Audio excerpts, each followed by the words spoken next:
اگلا باب قائم کیا ہے باب اقتناء الکلب للحرث، کھیت کی حفاظت کے لیے کتے کو رکھنے کا باب۔ حدیث نمبر ہے 2322۔ حضرت ابو ہریرہ رضی اللہ تعالی عنہ ارشاد فرماتے ہیں کہ رسول اللہ صلی اللہ علیہ وسلم نے ارشاد فرمایا، جس شخص نے کتا رکھا اس کے عمل سے ہر روز ایک قیراط کم کیا جاتا رہے گا، ماں سوا کھیت کی حفاظت کے یا مویشیوں کی حفاظت کے۔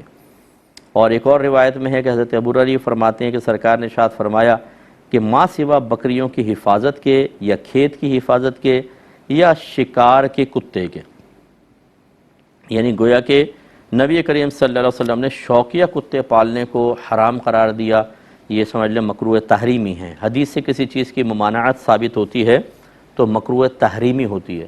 مکروہ تحریمی حرام سے تھوڑا سا نیچے درجہ ہوتا ہے۔ حرام وہ ہوتا ہے جو قرآن کی بالکل واضح آیت سے منع ممنوع ثابت ہو جائے، اس چیز کو حرام کہتے ہیں۔ جیسے خنزیر کا گوشت کھانا، یہ قرآن سے منع ہے تو حرام ہے۔ اور اگر حدیث میں کسی چیز کی ممانعت ہو، قرآن سے ثابت نہ ہو، تو ہم اسے مکروہ تحریمی کا درجہ دیتے ہیں، یعنی حرام کے نزدیک ہوتا ہے لیکن اس سے تھوڑا سا کم ہوتا ہے۔ تو شوقیہ کتا پالنا یاد رکھیں حرام ہے۔ یہ جو لوگ پال لیتے ہیں اور کتے گھر میں گھوم رہے ہیں اور منہ چاٹ رہے ہیں، آپ اندازہ کریں اس کی زبان کی رال جو ہوتی ہے وہ نجاست غلیظہ ہے، بالکل پیشاب کی طرح، جیسے پیشاب منہ پر ڈال لے کوئی انسان، ایسا کتے کا یہ لعاب ہوتا ہے، اور یہ ہر جگہ چاٹتا پھر رہا ہے، اور مطلب یہ کہ پڑا ہوا ہے گھر کے اندر۔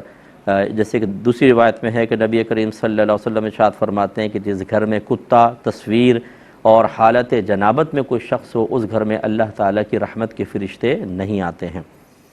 تو اب ایسی چیزوں کو رکھنے کا فائدہ کیا، اور یہاں تو بلکہ یہ فرمایا کہ ایک قیراط اجر کم کیا جاتا ہے۔ یہ پہلے بھی اس پہ وضاحت ہو چکی کتاب الجنائز کے اندر کہ نبی کریم صلی اللہ علیہ وسلم نے ارشاد فرمایا کہ جو جنازے میں شرکت کرے اسے ایک قیراط اجر ملتا ہے، اور جو دفن تک ساتھ رہے اسے 2 قیراط اجر ملتا ہے۔ اور جب پوچھا گیا کہ قیراط کی مقدار کیا ہے تو آپ نے فرمایا کہ احد پہاڑ کے برابر، یعنی اس کا مطلب ہے کہ یعنی احد پہاڑوں کے برابر، اور احد پہاڑ جو ہے تقریباً 4-4.5 میل کے فاصلے تک ہے، اور اس کا وزن دیکھ لیجئے۔ اس کا مطلب ہے کہ بہت زیادہ اجر و ثواب۔ اسی پر اگر قیاس کیا جائے تو یہاں پر یہ بیان ہوا، قیاس سے مراد اگر وہی مفہوم لے لیا جائے تو رحمت کونین فرما رہے ہیں کہ کتا پالا شوقیہ تو روزانہ ایک قیراط اجر ضائع ہو جائے گا۔ ایک قیراط اجر ضائع ہونے کا مطلب ہے کہ وہ نیکیاں جو آپ کی مقبول ترین نیکیاں تھیں، جو اللہ کی بارگاہ میں قبول ہو گئی تھیں، وہ نامہ اعمال سے نکال دی جائیں گی۔ تو جتنے ہمارے بھائی بہن ہمیں سن رہے ہیں، بہت سارے کہتے ہیں نہیں جی اب کتے کو نکالنا ممکن نہیں ہے، اتنی محبت ہو گئی ہے کتے کے ساتھ، یہ تو بچپن سے ہمارے ساتھ ہے۔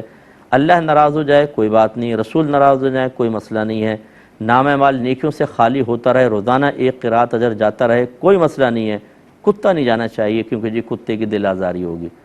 تو یہ غلط چیز ہوتی ہے، اللہ تعالیٰ اس کے رسول کے احکام سب سے پہلے ہیں۔